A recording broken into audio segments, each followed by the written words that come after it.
ஆரம்ப காலத்துல இருந்தே சங்கடத்துல இருந்தோம் அறிவாளிகள். அதுல எந்த சந்தேகமும் கிடையாது. மனித இனத்துல சூது, கெட்ட புத்தி, அடுத்து கெடுக்கிறது, இந்த பஞ்சமா பாதகங்கள் எதெல்லாம் இருக்குதோ அத்தனையும் அந்த இனத்துக்கிட்ட உண்டு. அத்தனையும் வச்சு அவங்க சமாளிச்சுட்டு வந்துகிட்டே இருக்காங்க. மோசஸ் தான் இந்த யூத இனத்தினுடைய ராஜாவா ஃபர்ஸ்ட் அறிமுகம் ஆகிறாங்க. கிறிஸ்டியானிட்டிக்கு அப்புறம் இஸ்லாம் எல்லாமே அந்த இடத்துல தான். ஜீசஸும் மோசஸும் ஜெருசலேம் தான் பிறக்கிறாங்க. நபிகள் அதை கொஞ்சம் தாண்டி வர்றாங்க. ஆனா அங்கேயும் புனித தலம் இருக்கு இஸ்லாமியர்களுக்கு. அவங்க அது புனித தலம் இருக்குது. ஆனா இஸ்லாம் வந்ததுக்கு பிறகு அது வளர்ந்த வேகம் அபரிமிதமா இருக்கு. அது 20ஆம் நூற்றாண்டுகள்ல தான் உங்களுடைய பெட்ரோலுடைய தேவை முழுக்க முழுக்க பெட்ரோல் நாகரிகமா மாறிடுச்சு. இன்னைக்கு இருக்கிற எல்லாமே பெட்ரோல் அடிப்படையா தான் இருக்கு. இப்பதான் கொஞ்சம் கொஞ்சமா நம்ம மாத்திக்கிட்டு வரோம். இன்னைக்கு முழுக்க முழுக்க எலக்ட்ரானிக்கா போயிட்டு சோலாருக்கு போயிட்டு பெட்ரோலுடைய தேவைகள் இன்னும் ஒரு 20 வருஷத்துக்கு மேலே இருக்காது. 20 வருஷம் கூட எனக்கு அதிகமாக 15 வருஷத்துக்கு மேலே இருக்காது. அப்படி இந்த ஈரான் இந்த நாடுகள்லாம் பிச்சை எடுக்குது.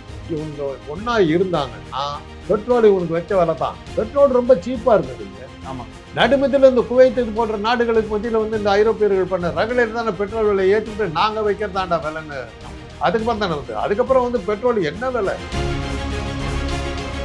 செகண்ட் வேர்ல்டு வார் ஆரம்பிச்சது அதுதான். ஜெயிலில் தள்ள ஜெயில் வார்டர்கள் அத்தனை பேரும் யூதர் பெரிய டார்ச்சர் பண்ணிடுறாங்க. டார்ச்சர் பண்ண போது இவங்க யாரு என்னன்னு ஸ்டடி பண்ணும்போது யூதர்களை பற்றி ஜெயிலில் தான் அவர் படிக்கிறார். எந்த அளவுக்கு அவனுக்கு வெறி இருந்ததுன்னா துப்பாக்கியெல்லாம் சுட்டாக புல்லட்டு செலவாகும்னு சொல்லிட்டு கேஸ் சேம்பர்ஸை கிரியேட் 200 பேரை ஒரே வெளியில் கதவை பூட்டி பைப்பை திறந்து விட்டா பாய்சன் கேஸ் அப்படியே சொல்லி ஈரானுடைய பக்கத்தில் என்ன நியாயம் இருக்குது இதெல்லாம் அப்புறம் விட்டுவோம். அவங்க உயிர் வாழ்றதுக்கு அவசரப்படுறாங்க. அவங்களுக்கு வேற நாடு இல்லை. அதை விட்டு எங்கேயும் போக முடியாது. தன்னை காப்பாற்றி தன் இனத்தை காப்பாற்றிக்கிறதுக்கு அவங்க போராடுறாங்க. அதனாலதான் உயிரை கொடுத்து நிற்கிறாங்க. அமெரிக்காவுடைய பொருளாதாரம் யூதர்கள் கையில் இருக்கிறதுனால தான் அமெரிக்கா அவங்கள சப்போர்ட் பண்ண வேண்டியது. இன்னைக்கு அமெரிக்கா பொருளாதாரத்தில் பெருசா விழுந்துருச்சு. இன்னைக்கு இஸ்ரேலுக்கும் எகேன்ஸ்டா போனாக்க மிச்ச மீதியும் போய்டும். ஒரு எலெக்ஷன்ல ஜெயிக்கிறதுக்காக கண்ட பொய்ய பேசிட்டு இருக்காரு.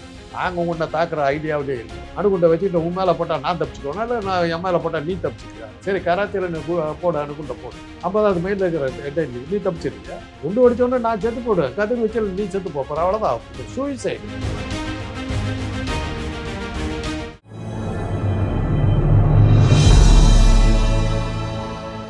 சார் வணக்கம். சார் நீங்க பல பேட்டிகள்ல சொல்லிட்டு வர்றீங்க யூத இனம் அதுதான் ரொம்ப ஒரு மைன்யூட்டா இருக்கக்கூடிய ஒரு சமுதாயமா இருக்கு உலகத்திலேயே. 0.2 சம்திங் தான் சொல்றாங்க. ஆனால் அந்த சமூகம் இந்த உலகத்தையே ஆட்டி படைக்கக்கூடிய ஒரு சமூகமாக அந்த யூத சமூகம் இருந்து கொண்டிருக்கிறது. பல சோசியல் மீடியாஸாக இருக்கட்டும், மீடியாவாக இருக்கட்டும், இன்னும் எண்ணற்ற துறைகளாக இருக்கட்டும், அவர்களுடைய தாக்கத்தினுடைய விளைவாகத்தான் இருந்து கொண்டிருக்கிறது. நீங்க உங்களை போன்றவர்கள்லாம் தொடர்ந்து கருத்துக்கள் தெரிவிச்சுட்டு வரீங்க. எப்படி அவங்களுடைய அந்த ஒரு டாமினன்ட் இந்த அளவுக்கு இருக்கு, ஒரு மைன்யூட்டான ஒரு சமூகத்தினுடைய டாமினன்ட்? அது காரணம் என்னன்னா அவங்க ஆரம்ப காலத்துல இருந்தே சங்கடத்துல இருந்தவங்க அறிவாளிகள். அதுல எந்த சந்தேகமும் கிடையாது. மனித இனத்துல சூது, கெட்ட புத்தி, அடுத்து கெடுக்கிறது, அந்த பஞ்சமா பாதகங்கள் எதெல்லாம் இருக்குதோ அத்தனையும் அந்த இனத்துக்கிட்ட உண்டு. அத்தனையும் அந்த இனத்துக்கிட்ட உண்டு. அத்தனையும் வச்சு அவங்க சமாளிச்சுக்கிட்டு வந்துக்கிட்டே இருக்காங்க. மோசஸ் தான் இந்த யூத இனத்தினுடைய ராஜாவா ஃபர்ஸ்ட் அறிமுகம் ஆகிறாங்க. மோசஸ் ஆத்துல அடித்து வரப்பட்ட குழந்தை. கர்ணங்கதை. அவங்க பெத்த தாய் அப்பா யாருன்னு தெரியாது. குழந்தைய கூடையில வச்சு ஆத்துல விட்டுறா. அரச குடும்பம் ஆத்துல குடிச்சுக்கிட்டு இருக்கும். இந்த குழந்தையோட ஒரு இது அந்த குழந்தைய தூக்கிட்டு போய் ராணி எடுத்து போய் வளர்த்துறான். வளர்த்திக்கிட்டு இருக்கும்போது அவளுக்கே குழந்தை பிறந்துருக்கு. தம்பி பிறகுறான். நல்ல வாலிப பருவத்துக்கு வரும்போது தான் மோசஸுக்கு தெரியுது தான் இந்த ராஜ குடும்பத்துக்கு சம்பந்தம் இல்லாதவன், தான் இந்த மாதிரி ஏதோ இடத்துல இருந்து வந்தவன் அப்படிங்கிறது அவருக்கு தெரியுது. அவர் அப்பதான் அவர் தான் ஒரு யூதர்ங்கிறது அவருக்கு தெரியுது. அவருடைய தம்பி, அதாவது மாற்றாந்தாய் மகன், வளர்ப்பு தாயினுடைய மகன் ரமீசஸ் படம் வெளியேறான். இந்த 10 கமாண்ட்மெண்ட்ஸ் படத்தை பார்த்தீங்கன்னா நல்லா இருக்கும். பல அற்புதங்களை செய்ய ஆரம்பிக்கிறார். அதில் ஒரு சீன் வரும். ரமீசஸ் கிட்ட நான் கடவுள் அருள் பெற்றவன் பார் மோசஸ் அரண்மனையில் தர்பார். கடவுள் அருள் பெற்றவங்கிறதுக்கு ஏதாவது ஆதாரத்தை காட்டுப்பார். தன்னுடைய கையில் கைத்தடி வச்சிருப்பார். அதை எடுத்து இப்படி கீழே போடுவார். அது பாம்பா மாறும். ரமீசஸ் சொல்லுவான், ஈஜிப்டில் இருக்கிற சாதாரண மந்திரவாதி செய்கிற விந்தடா இது, இதுக்கு கடவுளருடைய தேவையில்லை போ அப்படின்னு வெளியே நாட்டை விட்டு துரத்திடுறாங்க. நாட்டை விட்டு துரத்துறது பிறகு தான் அந்த யூதர்கள் அத்தனை பேர் அவர் பின்னாடி வெளியே அவங்க அத்தனை பேர்த்தி கூட்டு வெளியே போடாங்க. அப்படி போகும்போது தான் நைல் நதியில் போய் அங்கே மாட்டிக்கிற அப்படி நைல் நதி நிற்குது அப்படியே, அதை அப்படியே ரெண்டாக பொழந்து இவங்களை வழி கொடுத்து பார்த்தீங்கன்னா துவாரகையிலேருந்து சிறையிலேருந்து கம்சங்கிட்ட இருந்து கிருஷ்ணனை தலையில் தூக்கி வச்சுட்டு வாசுதேவர் வரும்போது யமுனை ரெண்டாக பிரிஞ்சு துவாரகை கொண்டு விடுது. அதே கதைகள் தான். அதே கதை தான் அங்கே மோசஸ் கதையில் இருந்து அங்கே போய் உட்காந்து அந்த இன்னைக்கு இருக்கிற இஸ்ரேலில் அந்த ஜெருசலேமில் வந்து அவங்க வந்து தன்னுடைய இனத்தை ஆரம்பிக்கிறாங்க. அவங்களுடைய நாடு உண்மையை சொல்லப்போனால் இன்னைக்கு இருக்கிற இஸ்ரேலு, அதை சிரியா, இதெல்லாம் வந்து அவங்களுடைய நாடுகள் தான். பாலஸ்தீனம்னா அவங்களுடைய நாடுகள் தான். அது பின்னாடி வந்து கிறிஸ்டியானிட்டி வருது. கிறிஸ்டியானிட்டிக்கு அப்புறம் வந்து இஸ்லாம் எல்லாமே அந்த இடத்துல தான் வருது. ஜீசஸும் மோசஸும் ஜெருசலேம் தான் பிறக்கிறாங்க. நபிகள் வந்து அதை கொஞ்சம் தாண்டி வர்றாங்க. ஆனால் அங்கேயும் புனித தலம் இருக்கு இஸ்லாமியர்களுக்கு. அவங்க அது புனித தலம் இருக்குது. ஆனால் இஸ்லாம் வந்ததுக்கு பிறகு அது வளர்ந்த வேகம் வந்து அபரிமிதமாக இருக்குது. அதாவது ஆல்மோஸ்ட் யூரோப்பு முழுக்க இஸ்லாமா மாறிடுச்சு. ஏசியா முழுக்க இன்னைக்கு நீங்கள் பார்த்தீங்கன்னா உஸ்பெகிஸ்தான், தாஜிகிஸ்தான், கஜகிஸ்தான், பஜகிஸ்தான், உர்கிஸ்தான் அப்படின்ட்டு எல்லாமே முஸ்லீம் தான். சென்ட்ரல் ஏசியா பூரா முஸ்லீம் தான். சைனா பெரிய ஒரு பகுதி பெரிய முஸ்லீம், குப்லாய் கான் அவங்கெல்லாம் பெரிய முஸ்லீம்ஸ். இந்தோனேஷியா பெரிய முஸ்லீம் நாடு. அந்த அளவுக்கு பரவிடுச்சு. அப்போ தான் இங்கிலாந்தை ஆண்டு இருந்த கிங் ரிச்சர்டுங்கிற மன்னர் வந்து குரூசைட் வான்னு ஒன்று ஆரம்பிக்கிறார். கிறிஸ்டியானிட்டியை காப்பாற்றணுங்கிறதுக்காக அவர் வந்து ஒரு பெரிய போரை நடத்துகிறாரு. துருக்கி வரணும் வந்து கிறிஸ்டியானிட்டியை மறுபடியும் எஸ்டாப்ளிஷ் பண்ணிடுறாரு. ஐரோப்பிய நாடு மறுபடியும் கிறிஸ்தவ மதத்தை கொண்டு வந்துடுறாரு. அப்படிதான் கிறிஸ்தவ மதத்தை காப்பாற்றப்படும். Okay okay.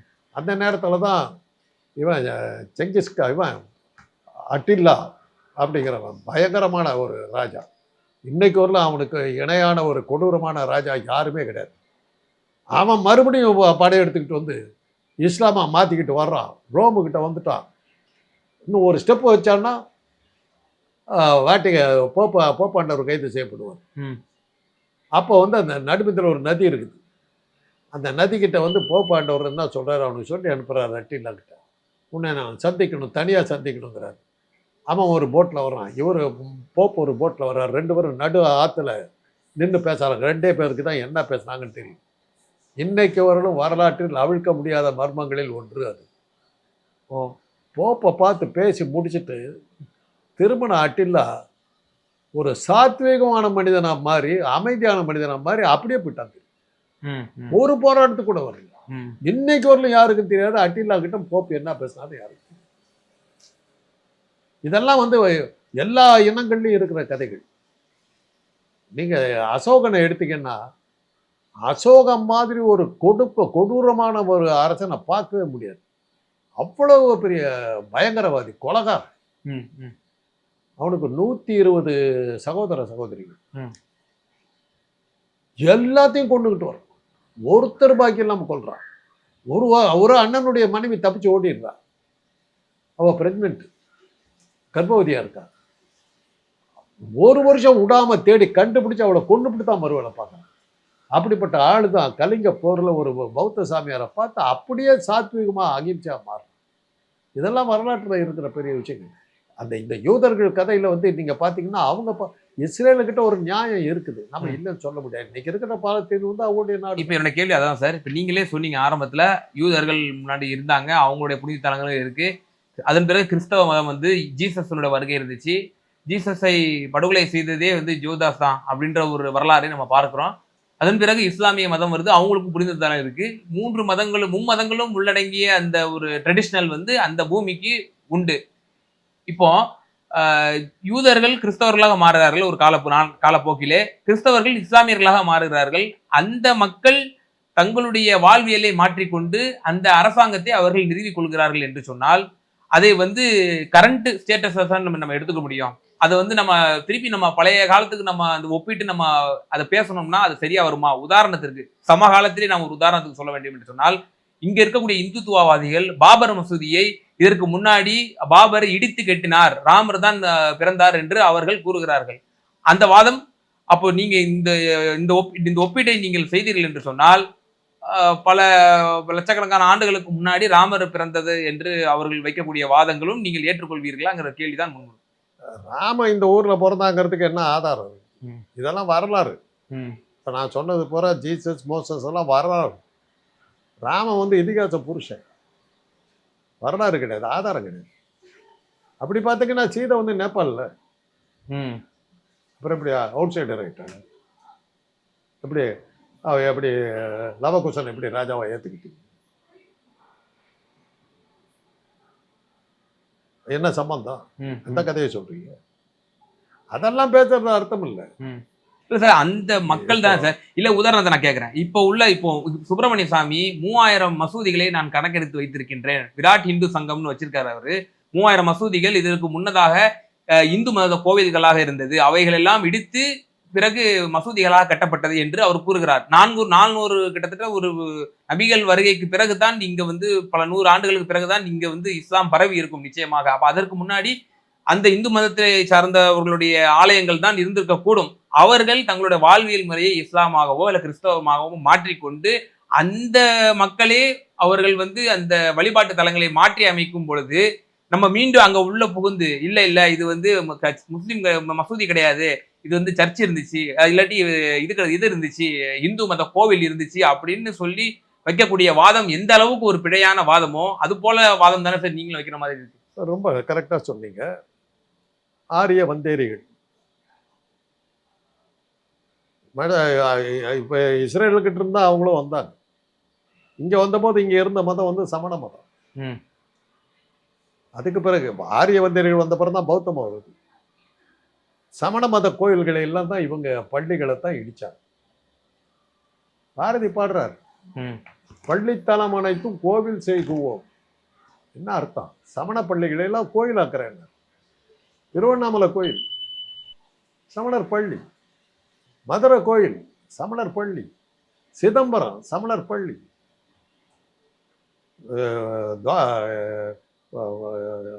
இதர் வடநாட்டில் பத்ரிநாத், கேதார்நாத் எல்லாம் சமண பள்ளி. ஆதிசங்கரன் தானுங்களை மாத்திட்டு போறான். காஞ்சிபுரம் வந்து 2ஆ இருந்ததுங்க, சமண காஞ்சி பௌத்த காஞ்சி. இப்போ விஷ்ணு காஞ்சி சிவ காஞ்சிங்கிறீங்க, எப்படி வந்தது? உங்க காஞ்சி மடத்துக்கு சம்பந்தமா இருக்கிற அந்த காமாட்சி அம்மன் கோயிலில் உள்ள போய் பாருங்க, பௌத்த மத சின்னங்கள் உள்ள இருக்குது. ஏகாம்பரநாதர் கோயிலில் இருக்கிற செவறுகள் பூராவுமே பௌத்த மத சின்னங்கள் தான். ஒழிச்சிங்கல்ல. மாயவரத்துக்கு போங்க, அதுல இருந்து அந்த ஹிஸ்டரி பிரமாதமா தெரியும். சட்டையப்பர் கோயில்னு ஒன்று இருக்குது, அங்க போனீங்கன்னா எப்படி படிப்படியா மாறிச்சுங்கிறது தெரியும். வரும் உள்ள போன உடனே வந்து லிங்கம் இருக்கும், சோழர் காலத்துக்கு. நீங்கள் அவங்ககிட்ட பர்மிஷன் கேட்டிங்கன்னா நீங்கள் படியேறி மேலே போனீங்கன்னா நடுத்தளம் வரும். நடுத்தளத்தில் வந்து சோமாஸ்கந்தர் சிலை, அதாவது பல்லவர் காலத்தில் வந்து சிவனுக்கு வந்து சோமாஸ்கந்தர்னு சொல்லி சிவன் பார்வதி இருக்கிறதெல்லாம் பல்லவன் காலத்தில் வந்தது. அது நடுமத்தியில் இருக்கும். அப்புறம் பர்மிஷன் கேட்டிங்கன்னா அதுக்கு மேலே போனீங்கன்னா கோபுரத்துக்கிட்ட தீர்த்தங்கரர் சிலை இருக்கும்.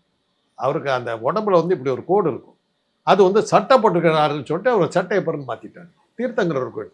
ஆக ஒரு தீர்த்தங்கரர் கோயிலை பல்லவர்கள் வந்து சிவன் கோயிலாக மாற்றுறாங்க, சோழர்கள் வந்து இது லிங்கமாக மாற்றி இது பண்ணுறாங்க. அது பூரா தமிழ்நாட்டு வந்த மதம் வந்த வரலாறு அப்படியே அதில் காட்டும். அங்கே போனீங்கன்னாவே தெரியும். இன்னைக்கு மாமல்லபுரத்தில் இருக்கிற அந்த சிற்பங்கள் பூராவுமே வந்து சமணர்கள் சிற்பங்கள் தான். அது வந்து அர்ஜுன ரதம் பீமரதம் பேரை மாற்றினாங்க. அதை எழுதி வெளியிட்டதுக்கு இந்தியா டுடேல அதை பெரிய கட்டுரையாக வெளியிட்டாங்க. அந்த பத்திரிகையை வந்து கடையில் வாங்கி எரிச்சு விட்டாங்க. தாஜ்மஹாலுக்கு ஒரு கதை உண்டு, பிஎன் ஓக்னு ஒருத்தர் எழுதினார். அது வந்து ஒரு சிவன் கோயில் தான், அதை தான் தாஜ்மஹாலை மாற்றினாங்க. இதெல்லாம் வந்து இங்கே இருந்த மதமே வந்து சமண மதம். சங்க இலக்கியங்கள் போறாமல் சமண பௌத்தங்க 1700ஆம் ஆண்டுல தானே மகேந்திர பல்லவன் சமணன்ல இருந்து சைவனா மாறினப்புறம் தானே வந்து உங்களுக்கு இங்கே வந்து இதே வருது, பக்தி இலக்கியமே வருது. ஆழ்வார்களும் நாயன்மார்களும் அதுக்கப்புறம் தானே வர்றாங்க. அது ஒன்றும் கிடையாது. அசோகனுடைய கல்வெட்டுகள்ல கிளீனா இருக்குது. அசோகனே வந்து தன்னுடைய பௌத்த மதத்தை பரப்புறதுக்கு இங்க வந்து தானே இது காஞ்சிபுரம் இது தகடு அதியமானுடைய உறவுக்காரர்கள் எல்லாத்தையும் கூட்டிகிட்டு தானே சோழர்களை கூட்டிகிட்டு தானே இலங்கைக்கு கொண்டு போய் பரப்புறான். சங்கமித்திரையை வச்சு பௌத்த மதத்தை பரப்புறான். அது வரலும் இல்லையே, இந்து மதம் இல்லையே. அசோகனுடைய கல்வெட்டுகள் பூரா பாலி மொழியில இருக்குது, சமஸ்கிருதத்தில். பௌத்த சமண மதமும் பூரா பாலி மொழியில இருக்கு. பெரிய சமஸ்கிருதம் ஆதி காலத்துல இருந்துன்னா அந்த கல்வெட்டுகள் பூரா யாருக்கு தெரியும்? கோடி சீக்கிரம் அந்த கல்வெட்டையெல்லாம் இடிச்சு உடைச்சாலும் உடைச்சிருவாங்க. இப்ப யூதர்கள் எப்படி சார் மீடியாஸ் எல்லாம் வந்து அண்டர்டேக்கிங் பண்ணிருக்காங்க? இதெல்லாம் நான் என்ன சொல்ல வரேன்னா, நீங்க இந்த இதெல்லாம் வச்சு பாத்தீங்கன்னாக்கா, இரண்டாம் உலக யுத்தத்துக்கு பிறகுதாங்க அவங்களுக்கு வந்து இஸ்ரேலை மறுபடியும் அவங்களுக்கு திருப்பி கொடுத்தாங்க, இங்க வந்து இருக்க சொல்லி. ஆனா அப்பயே சொன்னாங்க, ஏயா அங்க வந்து முஸ்லீம்கள் வந்து வளைகுடா நாடுகளா வந்து அவங்க முஸ்லீமா மாறிட்டாங்க, அங்க போய் இவனை ஏன் சேர்த்துறாங்க? அன்னைக்கு இருந்த பிரிட்டிஷ்காரர்கள் அங்கே ஒரு அமைதி இருந்ததுனாக்கா எண்ணெய் வளம் பூரா அப்போ எண்ணெய் போச்சுன்னா செகண்ட் வேர்ல்டு வாருக்கு அப்புறம் தான், அதாவது 20ஆம் நூற்றாண்டுகளில் தான் வந்து உங்களுடைய பெட்ரோலுடைய தேவை வந்து முழுக்க முழுக்க பெட்ரோல் நாகரிகமாக மாறிடுச்சு. இன்னைக்கு இருக்கிற எல்லாமே வந்து பெட்ரோல் அடிப்படையாக தான் இருக்குது. இப்போ தான் கொஞ்சம் கொஞ்சமாக நம்ம மாற்றிக்கிட்டு வரோம். இன்றைக்கி வந்து முழுக்க முழுக்க எலக்ட்ரானிக்காக போயிட்டு இருக்கோம், சோலாருக்கு போயிட்டு இருக்கோம். பெட்ரோலுடைய தேவைகள் இன்னும் ஒரு 20 வருஷத்துக்கு மேலே இருக்காது. 20 வருஷம் கூட எனக்கு அதிகமாக நான் நினைக்கிறேன். 15 வருஷத்துக்கு மேலே இருக்காது. அப்படி வந்து இந்த ஈரான் இந்த நாடுகள்லாம் பிச்சை எடுக்கிறதுக்கு எல்லாம் எலக்ட்ரிக் மயமாக, எல்லாம் எலக்ட்ரிக் மயமாக பெட்ரோல் தேவைப்படாது. பெட்ரோல் வந்து பூமிக்கு ஆபத்துன்ட்டான். அதனால அந்த பெட்ரோல் வந்து இவனுங்க ஒன்றா இருந்தாங்கன்னா பெட்ரோல் இவனுக்கு வச்ச வேலை தான். பெட்ரோல் ரொம்ப சீப்பாக இருந்ததுங்க. ஆமாம். நடுமத்தியில் இந்த குவைத் இது போன்ற நாடுகளுக்கு மத்தியில் வந்து இந்த ஐரோப்பியர்கள் பண்ண ரகலையில் தானே பெட்ரோல் விலை ஏற்றி விட்டு நாங்கள் வைக்கிறதாண்டா விலைன்னு. அதுக்கப்புறம் தானே வந்து அதுக்கப்புறம் வந்து பெட்ரோல் என்ன விலை இப்போ நினச்சி பார்த்தா ஆச்சரியமா இருக்கு. 25 லிட்டர் பெட்ரோல் 25 ரூபாய்க்கு போடுவது. ஓ, ஒன்ஸ் அப்பான் டைம் கார் அப்போ தான் வாங்குறேன்.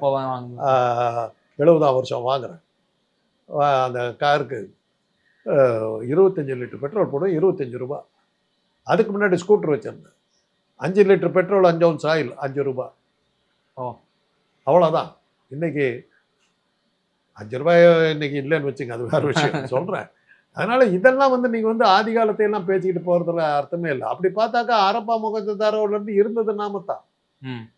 ஆதாரபூர்வமாக நிரூபிக்கப்பட்டு விட்டுச்சு. அஸ்லப்பர்போலாம் ஃபாதர் யாராவது எல்லாம் க்ளீனாக வந்து தமிழர்கள் தான் அங்கே வாழ்ந்தவங்கன்னு சொல்லிட்டாங்க, தமிழர்கள் தான் இங்கே பூர்வ குடிங்கிறதெல்லாம் எஸ்டாப்ளிஷ் ஆகிடுச்சு. ஓகே, அதை போய் கேட்டுக்கிட்டு போய் நிற்க முடியுமா? ஓகே. இப்போ சோஷியல் மீடியாஸ், இப்போ குறிப்பாக ஃபேஸ்புக்கில் வந்து மார்க் ஜக்கர்பர்க் இருக்காரு.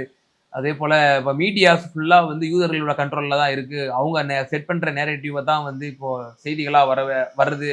வேர்ல்டு வைடாக சொல்கிறேன். அந்த அளவுக்கு டாமினேட் பண்ணுற அளவுக்கு வந்து மீடியாஸையும் சரி, எல்லா துறைகள்லையும் சரி, அரசு இயந்திரங்கள்லையும் சரி, அவர்களுடைய பங்களிப்பு மிக அபரிதமாக இருக்கிறதுக்கான காரணங்கள் என்ன? அதுதாங்க ஹிட்லர் செகண்ட் வேர்ல்டு வார் ஆரம்பிச்சது அதுதான். ஹிட்லரை வந்து ஒரு மாணவனாக இருந்தபோது ஏதோ ஒரு குற்றத்துக்காக அவரை ஜெயிலில் தள்ளிடுறாங்க. ஜெயிலில் தள்ளினா ஜெயில் வார்டர்கள் அத்தனை பேரும் யூதர்கள். பெரிய டார்ச்சர் பண்ணிடுறாங்க. டார்ச்சர் பண்ணும்போது தான் இவங்க யார் என்னன்னு ஸ்டடி பண்ணும்போது தான் யூதர்களை பற்றி ஜெயிலில் தான் அவர் படிக்கிறார்.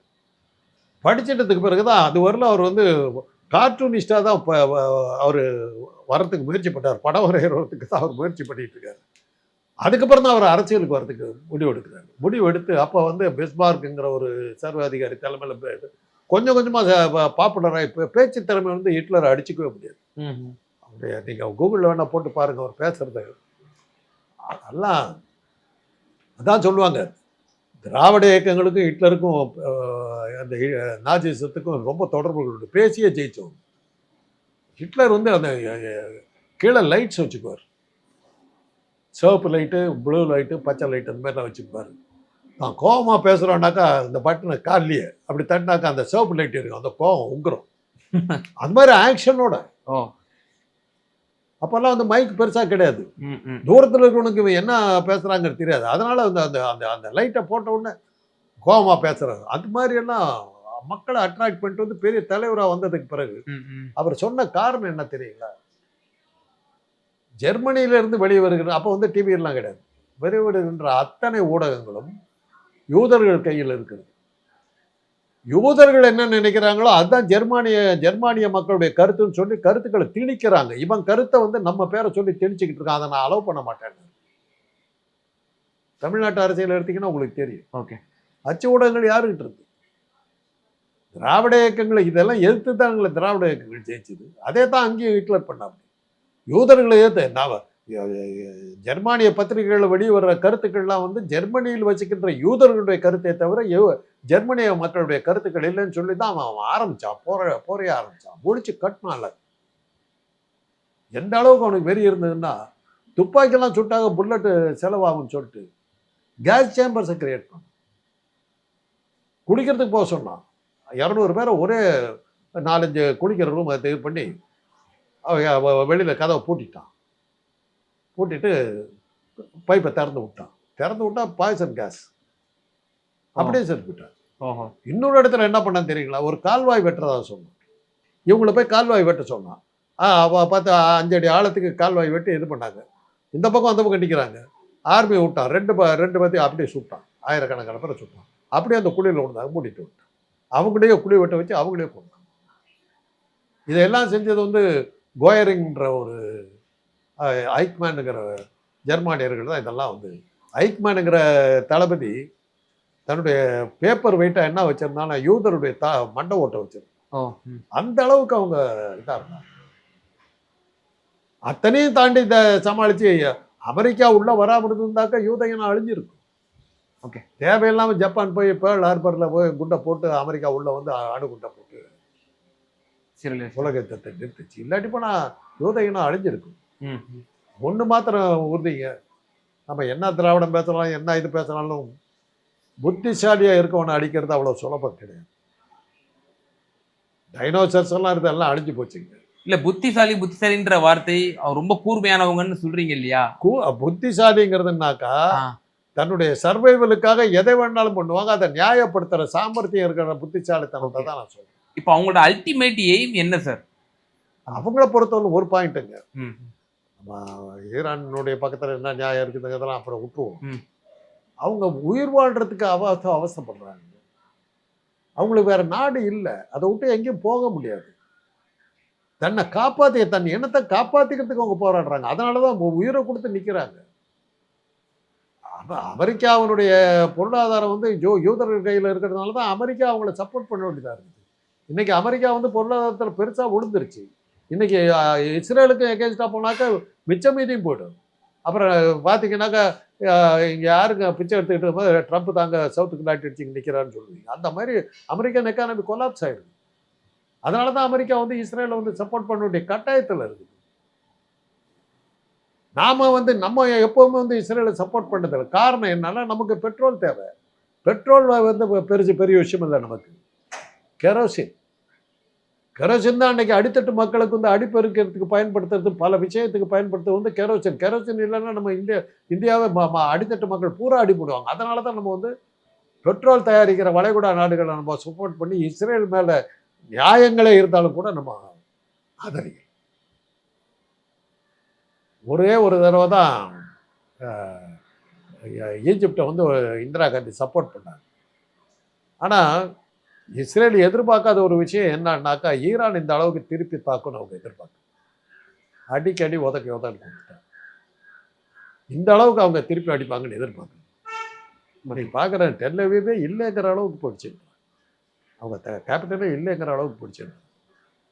இப்போ அணு ஆயுத இதெல்லாம் அடிக்கிறாங்க. அதுதான் ரஷ்யாவும் அமெரிக்கா எல்லாம் இது மற்ற நாடுகள் எல்லாம் சொல்லுது. அதில் கை வச்சுன்னா உலகமே இதாகி போடும். நீ சேர்ந்து போய்டு சொன்னா கேளு. இம்ரான்கான் தானே சொன்னார் மோடிக்கிட்ட. இதுக்கு முந்தின எலெக்ஷன் மோடி இதே கூட்டு தான் நடிச்சாரு. ஓகே. பாகிஸ்தான் தீவிரவாதிகள் நம்மளை தாக்க பார்க்கிறார்கள். அப்போ இம்ரான்கான் வந்து பாகிஸ்தான் பிரைம் மினிஸ்டர் கிளீனாக சொன்னார், உங்ககிட்டே சொல்லியிருக்குது. ஆமாம், உங்கள்கிட்டயும் அணுகுண்டு இருக்குது, என்கிட்டயும் அணுகுண்டு இருக்குது. ஒரு எலெக்ஷனில் ஜெயிக்கிறதுக்காக கண்ட பொய்ய பேசிகிட்டு இருக்காது. நாங்கள் உங்கள்கிட்ட தாக்குற ஐடியாவிலே இல்லை. அணுகுண்டை வச்சுக்கிட்டு உன் மேலே போட்டால் நான் தப்பிச்சுக்கோனா, இல்லை நான் என் மேலே போட்டால் நீ தப்பிச்சுக்க. சரி, கராச்சியில் நீ போடு, அணுகுண்டை போடு. 50வது மைண்டில் இருக்கிற டெல்லி நீ தப்பிச்சிருவியா? குண்டு வெடிச்சோன்னே நான் செத்து போடுவேன், கதிர் வச்சு நீ செத்து போகிற, அவ்வளோதான் ஆகுது. சூசைடு, தற்கொலை பண்ணிக்க. அதனால தான் இம்ரான்கான் வந்து பிரைம் மினிஸ்டராக இருக்கிற வரையிலும் மோடி வாயவே திறக்கல. ஏன்னா சண்டைக்கு வர மாட்டான்னு தெரிஞ்சு போச்சு. ஏன்னா இவன் கிரிக்கெட் பிளேயர், வெற்றிக்கு தான் ஆடுவான் பிளேயர், தோக்கத்துக்கு ஆட மாட்டான். அதனால இந்த பாலிட்டிக்ஸுக்கு இம்ரான்கான் வர மாட்டேன்ட்டாங்க. It will be a suicideங்கிறார். இருக்குது, பதிவுகள் இருக்குது. ஓகே, ஒரு நாள் போட்டோம், எதிர்ப்பு வந்து நிறுத்திட்டோம், மிரட்டல் வந்து. நிச்சயமா சார். யூதர்களுடைய வரலாறு, அவர்கள் இந்த வாழ்வியல் சம்பந்தமாக பல கருத்துக்களை வந்து நேயர்களுக்கு பகிர்ந்தீங்க. ரொம்ப நன்றி சார். நமது தமிழ் நியூஸ் சேனலில் உங்களது பொருட்களை வெறும் 500 ரூபாயில் விளம்பரம் செய்ய வேண்டுமா? தொடர்புக்கு 7806942275 தொடர்பு கொள்ளுங்கள்.